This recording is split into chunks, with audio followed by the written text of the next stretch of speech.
This is Grade 1 Braille in one lesson. Braille is based upon a grid of dots small enough to fit under the tip of your finger. These dots are numbered 1 through 6, and when raised in different combinations, represent different letters, numbers, and punctuation marks. Each Braille character, or cell, can be described by saying which of the dots are raised in that cell. For instance, this is a 1 cell, this is a 2-5 cell, this is a 3-4-6 cell, and this is a 1-2-3-4-5-6 cell, otherwise known as a full cell. Braille is actually very easy to learn. Most of it is based upon the first 10 letters of the alphabet, A through J, and these letters only use the top 4 dots in each cell. Because of the importance of these particular letters, we'll spend just a minute trying to memorize them, and we'll do that with a story. One day you decide you want to cross a river. So you approach a bridge, but it's closed. So you take the detour, but realize you're on empty. So you fill up with fuel, but now you're in gridlock. So you trade your car for a Harley, turn the ignition on, and jump over the river. Each of these words begins with the letters A through J, and each of the symbols represent the raised dots within each letter. Let's go through the story one more time. You approach a bridge, but it's closed. So you take the detour, but realize you're on empty. So you fill up with fuel, but now you're in gridlock. So you trade your car for a Harley, turn the ignition on, and jump over the river.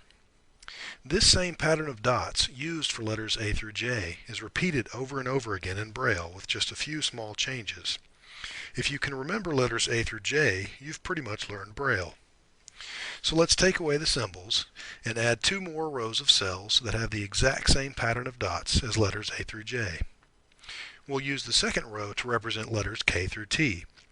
And to make these cells different than the first row, we'll also raise dot 3. For letters U through Z, we do the same thing, except we raise both dot 3 and dot 6. For now, we'll discard the rest of the cells on this row, as we won't see them again until we get to Grade 2 Braille. But wait, what about the letter W? Well, Braille was invented by a French teenager, and in classical French, W isn't used. However, it was added as a special character later. For now, we'll simply add it to the end of the third row and put it in its proper place when we come to Grade 2 Braille. We now have all 26 letters of the alphabet in Braille. So let's look at numbers. We have already used 26 out of the possible 64 Braille characters that can be created out of 6 raised dots. So let's reuse letters A through J for numbers 1 through 9 plus 0. But wait a minute, when we read these characters, how do we know if they represent letters or numbers? Well, there's actually a special character that will come before a set of numbers that will let you know that, hey, these next set of characters are actually to be treated as numbers. So let's move over the cells that we have created so far and make room for this special character. And here it is. This basically looks like a backwards L, and you can think of it as turning letters into numbers.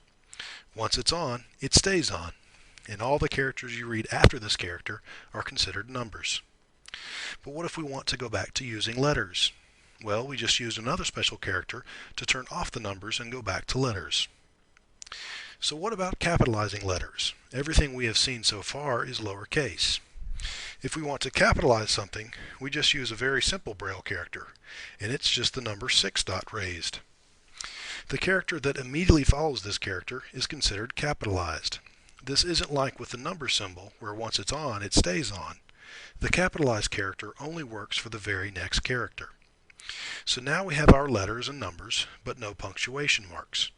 In Grade 1 Braille, these are the only types of characters you will encounter: letters, numbers, and punctuation marks. Grade 2 Braille is meant for more advanced Braille readers and condenses multiple letters or even whole words into a single character. Grade 2 Braille allows Braille books to be shorter than they otherwise would be if they were written entirely in Grade 1 Braille. So to finish up Grade 1 Braille, we will need to look at the cells that represent punctuation marks. Most of the standard punctuation marks can be found along another row of cells that are also a variation on the raised dots in letters A through J. So let's move up the cells that we've looked at so far and make room for this additional row of cells. This time, instead of raising an extra dot to differentiate these cells from letters A through J, we're actually going to move all the raised dots in this row down one position. The punctuation marks on this row don't follow any particular pattern, but they are still fairly easy to memorize. And here they are. Some of these cells represent multiple punctuation marks at the same time, such as the open quote and the question mark. The fifth character doesn't represent a punctuation mark, but we'll keep it in here for consistency's sake. Finally, on the left-hand side is another punctuation mark that doesn't fit the same pattern of raised dots, and that is the decimal point. So now we're looking at all the cells used in Grade 1 Braille. So based upon what we have learned, see if you can tell what word is represented by these cells. Feel free to pause the video if you'd like.